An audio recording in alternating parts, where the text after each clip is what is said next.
এদিকে ছাত্র জনতার অভ্যুত্থান ঘিরে সংঘটিত সহিংসতায় নিহতদের কেন জাতীয় বীর ঘোষণা করা হবে না তা জানতে চেয়ে রুল জারি করে হাইকোর্ট।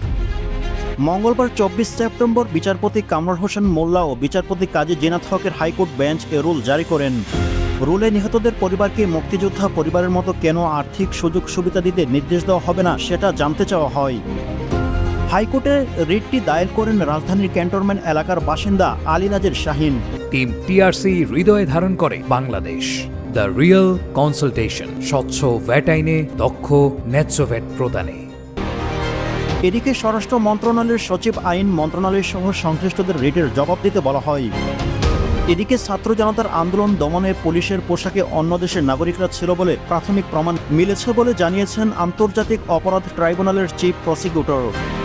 ছাত্র জনতার আন্দোলনে আহতদের সাথে দেখা করতে রাজধানীর পঙ্গু হাসপাতালে যায় আন্তর্জাতিক অপরাধ ট্রাইব্যুনাল তদন্ত সংস্থা ও প্রসিকিউটর টিম। আন্দোলনে পুলিশি বর্বরতার কথা প্রসিকিউটর ও তদন্ত কর্মকর্তাদের কাছে তুলে ধরেন আহতরা। ট্রাইব্যুনালের চিফ প্রসিকিউটর তাজ ইসলাম বলেন, ছাত্র জনতার আন্দোলনের ঘটনা তদন্তে বেশ কিছু চাঞ্চল্যকর তথ্য মিলেছে।